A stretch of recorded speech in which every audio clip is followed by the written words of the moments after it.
प्रधानमंत्री मोदी आज 71 वर्ष के हो गए हैं और इस मौके पर देश और दुनिया से उन्हें लगातार करोड़ों बधाइयां मिली हैं। लेकिन अपने जन्मदिन के मौके पर भी प्रधानमंत्री मोदी ने हमेशा की तरह छुट्टी नहीं ली, बल्कि वो दिन भर काम करते रहे और आज उन्होंने वीडियो कॉन्फ्रेंसिंग के जरिए शंघाई सहयोग संगठन की बैठक में हिस्सा लिया और पहली बार अफगानिस्तान का नाम लेकर वहां बदले हालात पर चिंता जताई और इशारों इशारों में तालिबान को भी सख्त संदेश दिया। इसके बारे में हम आपको आगे बताएंगे, क्योंकि आज नरेंद्र मोदी का एक बहुत ही सख्त रूप दुनिया को देखने को मिला है। आज उन्होंने अफगानिस्तान के बारे में जो कुछ कहा है वो बहुत सख्त शब्दों का प्रयोग करके उन्होंने कहा है और ये अपने आप में एक बहुत बड़ी खबर है। क्या कहा है ये तो हम आपको दिखाएंगे, लेकिन आज हम आपको उनके कुछ पुराने इंटरव्यूज दिखा रहे हैं जो हमने कई वर्षों के दौरान उनके इंटरव्यूज किए हैं, जिससे आपको पता चलेगा कि एक मुख्यमंत्री से लेकर प्रधानमंत्री तक के सफर के दौरान नरेंद्र मोदी एक व्यक्ति के रूप में कितने बदले हैं। हमने इंटरव्यूज के जो अंश निकाले हैं आज, उनमें राजनीतिक सवालों को शामिल नहीं किया है, बल्कि सिर्फ वो सवाल रखे हैं जो उनके व्यक्तित्व के बारे में आपको बताते हैं। इनमें वो इंटरव्यू भी शामिल है जब वो वर्ष 2001 में पहली बार गुजरात के मुख्यमंत्री बने थे। इसमें वो इंटरव्यू भी है जब वो 2014 में देश का प्रधानमंत्री बनने से ठीक पहले जी न्यूज़ से बात कर रहे थे। और इसके बाद आगे के जो हमने उनके इंटरव्यूज किए हैं प्रधानमंत्री के तौर पर, वो सारे इंटरव्यूज के बेहतरीन अंश आज हम आपको दिखा रहे हैं। आप भी देखिए।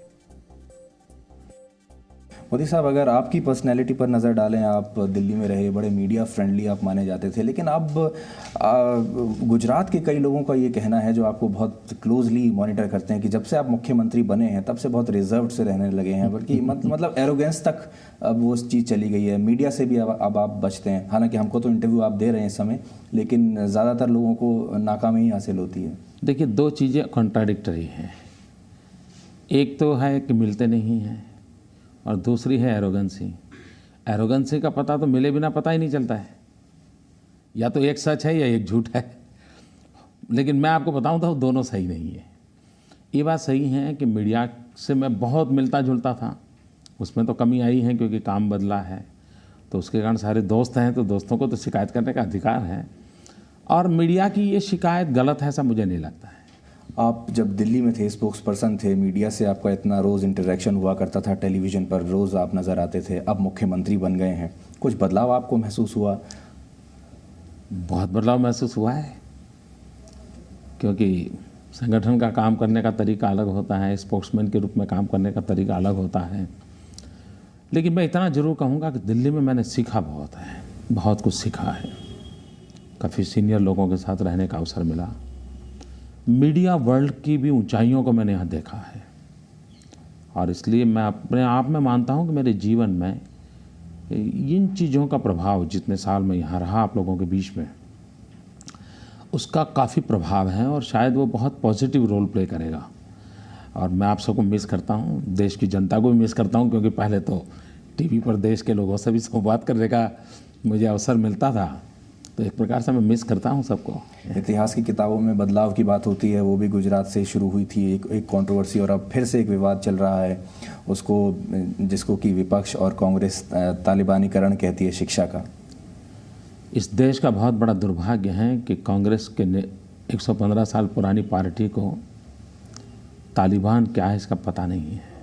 अच्छा होता कांग्रेस के लोगों को पता होता कि तालिबानाइजेशन क्या होता है, तालिबान मानसिकता क्या है, और इस देश के चिंतन को जो भगवा रंग जो ऋषियों से जुड़ा हुआ है, भगवा रंग जो त्याग से जुड़ा हुआ है, अब भगवे रंग को भी तालिबान कह देना इस देश के ऋषियों का अपमान है, संतों का अपमान है, यहाँ की त्याग और तपस्या का अपमान है।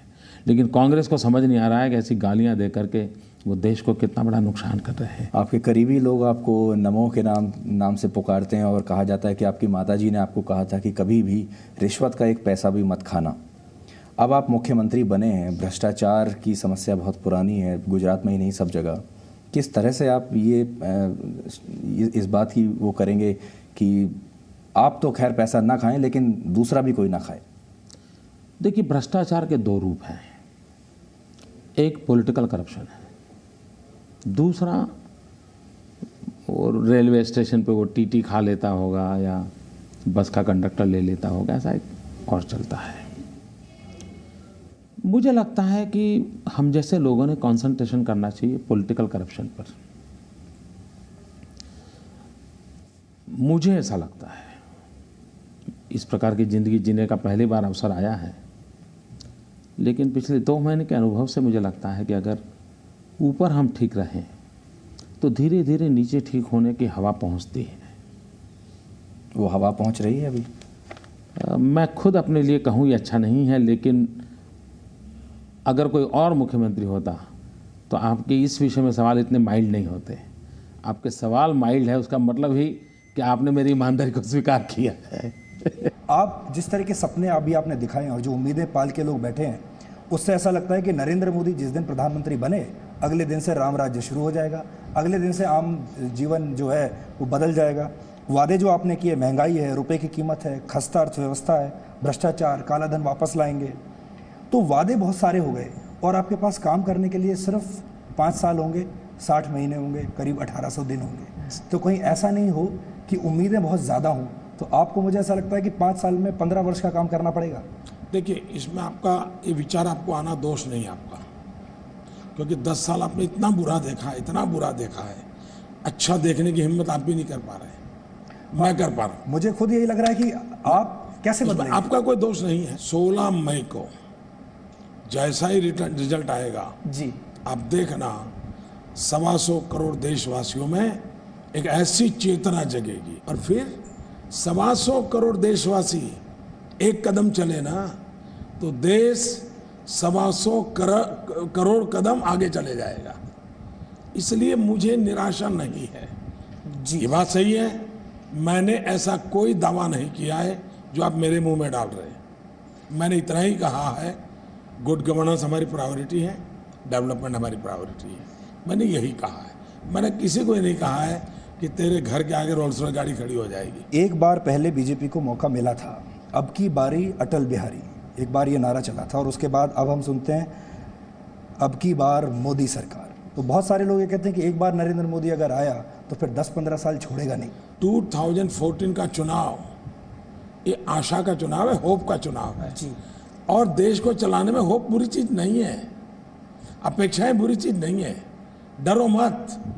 और अच्छा है, सामान्य मानवी में एस्पिरेशन जगना ये देश की प्रगति के लिए अच्छी बात है। आप 63 साल के हैं, अभी जो हम बात कर रहे थे, बहुत हम्बल बैकग्राउंड से आप आते हैं, कैम्ब्रिज गए नहीं, हार्वर्ड गए नहीं, और इस बैकग्राउंड से और इस उम्र के व्यक्ति का सोशल नेटवर्किंग पर इतना कनेक्टेड होना और यूथ को इतना इंस्पायर करना, तो मैं यही जानना चाहता था कि ये सफ़ेद बालों में और सफ़ेद दाढ़ी में ऐसा क्या है जो बाकियों में नहीं है? मैं औरों की आलोचना तो नहीं कर सकता हूँ और न ही मैं ये दावा कर सकता हूँ कि मैं मुझे अब पूरी तरह जानता हूँ, लेकिन एक मोटी मोटी चीज़ अगर मैं कहूँ तो देश में इन दिनों एक बड़ी चर्चा है कि इस आदमी में मेहनत करने की कितनी ताकत है, क्या एनर्जी है। और मैं मानता हूँ कि हमारे देश में बाय एंड लार्ज राजनेताओं का बहुत इजी गोइंग लाइफ है, यानी एक पद पर पहुँच, नीचे का नहीं, नीचे का कार्यकर्ता बहुत मेहनत करता है बेचारा, जबकि मुझे लोग देखते हैं एक मजदूर के रूप में देखते हैं, और मैं भी जिंदगी को मजदूर की तरह ही जीना अच्छा लगता है मुझे, क्योंकि उसी की आदत है मुझे। ये टाइम पे आपको सपने आते हैं, आपको स्ट्रेस होता है, आपको टेंशन होती है, नरेंद्र मोदी कभी भावुक होते हैं, कभी आपकी आंखों में आंसू आते हैं सोच के पुराने आपके दिन, या जैसे आपने बताया चाय बेचने वाले दिन से लेके आज जहाँ आप बैठे हैं, जब आप अकेले कमरे में, हालांकि आपको टाइम नहीं मिलता होगा, आप सोते भी बहुत कम है, 3.5 घंटा ही सोते हैं, कभी आप बैठते हैं अकेले और कभी सोचते हैं इस बारे में?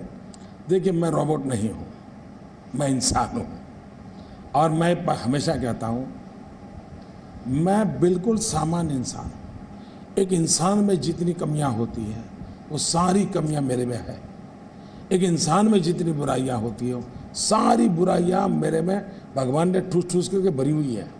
मैं किसी चीज़ से परे नहीं हूँ और मैं ऐसे ही दोगली बातें नहीं कर सकता हूँ, जनता की आंख में धूल नहीं झोंक सकता हूँ। मैं एक सामान्य मानवी हूँ जैसे हर कोई होता, लेकिन अच्छे दोस्त मिले हैं, अच्छे लोग मिले हैं, उसके कारण हमेशा मेरी कोशिश अच्छाइयों के आधार पर जीने की होती है और इसी से मेरी गाड़ी चल रही है।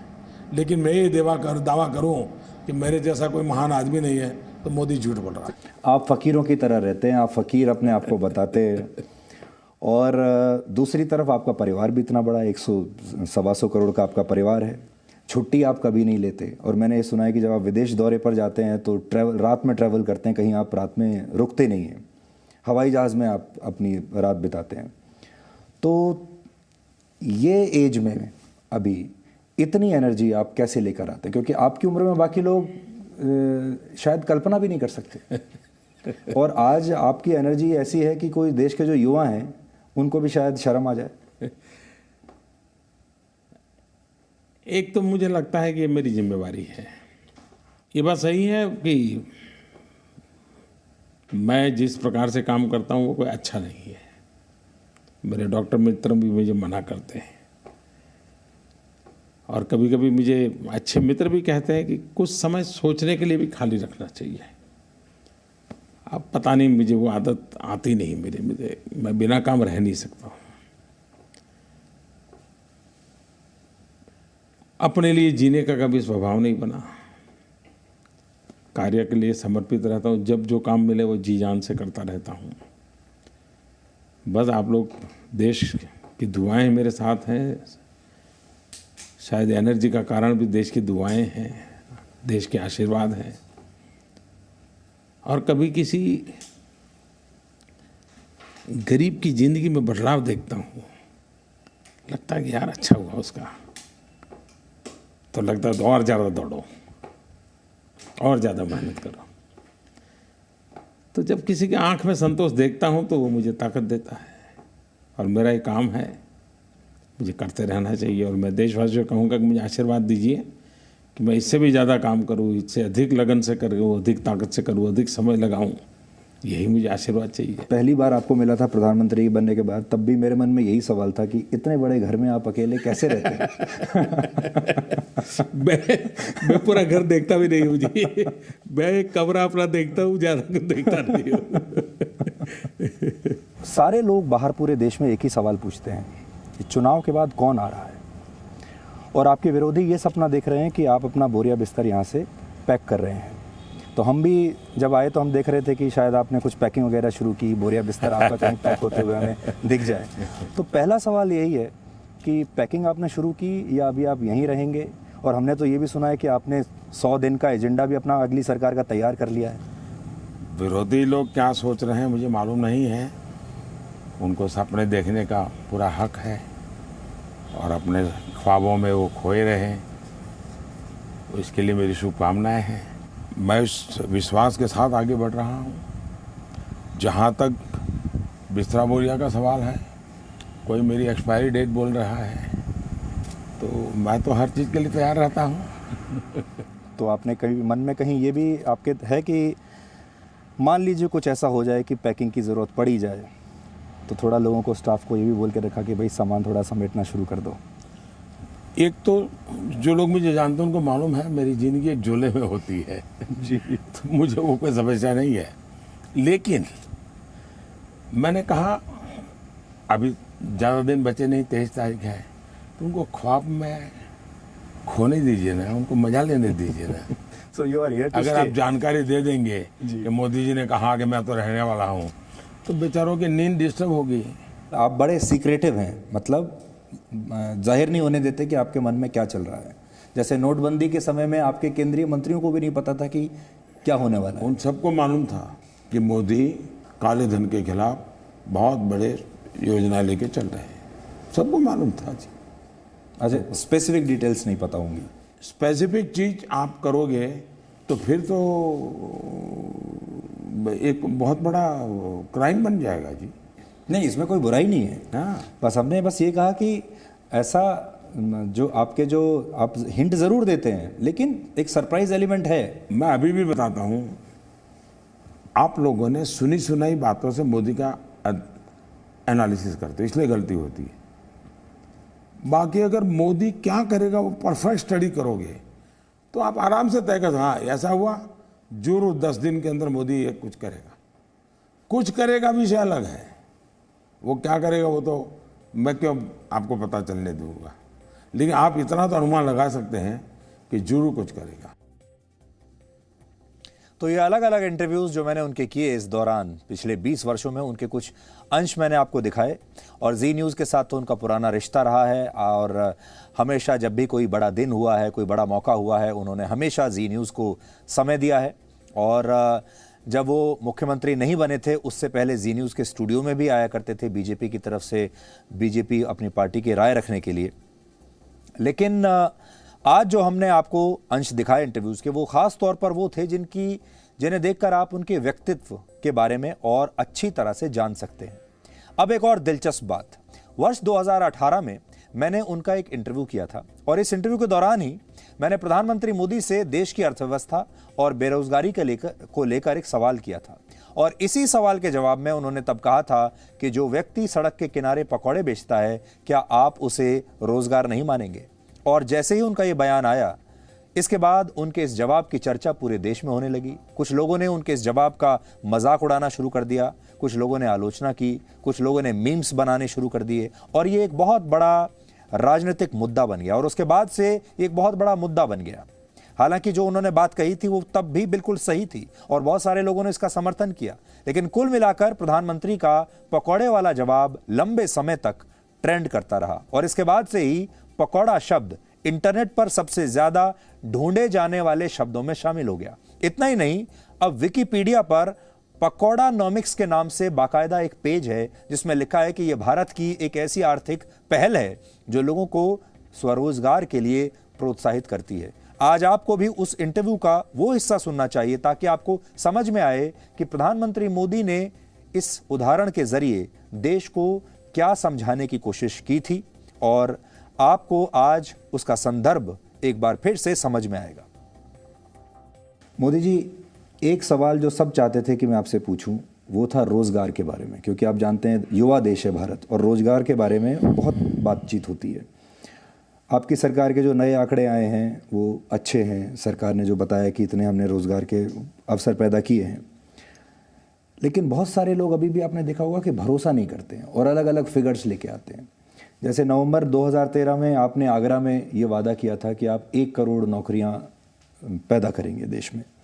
आपको ऐसा लगता है कि सही हम जा रहे हैं? मेरे पास श्रम मंत्रालय के आंकड़े हैं, अभी हम करीब 4.5 लाख 5 लाख नौकरियां हर साल पैदा कर रहे हैं, पर 1 करोड़ करने के लिए हमें शायद 20 लाख नौकरियां साल भर में पैदा करनी पड़ेंगी।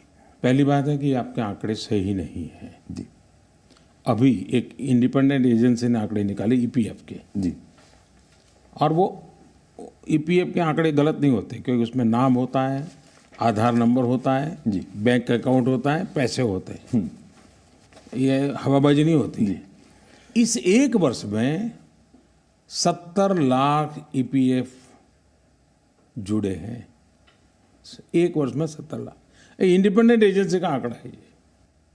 अच्छा, कोई व्यक्ति पैसा लेता है, छोटी दुकान भी चलाता है, एक आदमी को रोजगार देता है, खुद तो रोजगार पाता ही है अपना, क्या इसको हम रोजगार मानेंगे कि नहीं मानेंगे? जी, इन चीज़ों को कोई एक्टिविटी मानेंगे कि नहीं मानेंगे? लेकिन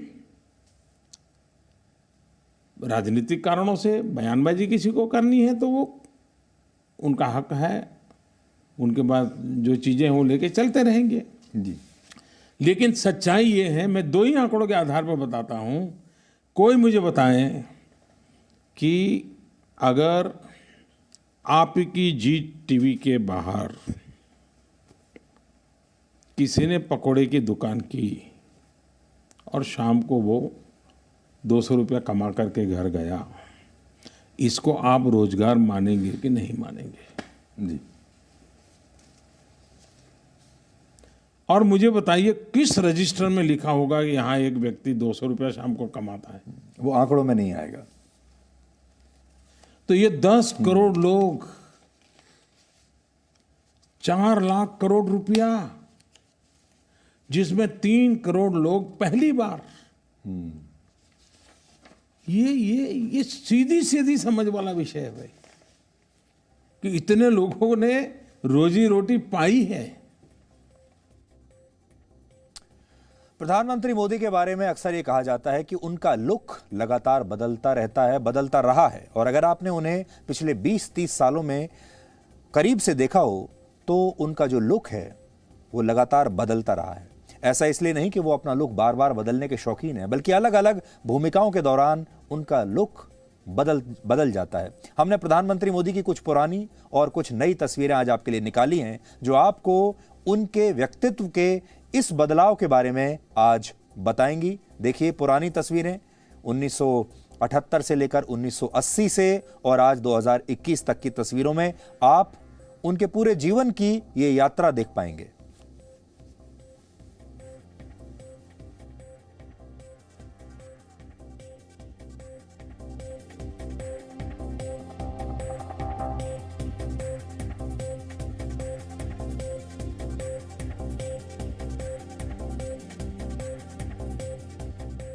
नहीं, अरे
तो ये उनके अलग अलग लुक्स हैं। कैसे कैसे जैसे समय बदलता चला गया उनका लुक भी बदलता चला गया। और वो एक ऐसी शख्सियत हैं, उनके लुक के बारे में लोगों ने हमेशा से चर्चा की है। वो क्या पहनते हैं, उनका लुक कैसा है, उनकी दाढ़ी कैसी है। जैसे आजकल उनकी लंबी दाढ़ी के बारे में पूरे देश में चर्चा होती रहती है। इसलिए उनका व्यक्तित्व है ही ऐसा कि आप उनके बारे में बिना बात किए रह ही नहीं सकते। अच्छी बात करेंगे या बुरी बात करेंगे वो अलग बात है, पर वो हमेशा आपकी जो आपका जो दिमाग है उसको अपनी तरफ जरूर खींचते रहेंगे और वो हमेशा एक आकर्षण का केंद्र रहते हैं। Presenting B News app available on Google Play and App Store. Download it now.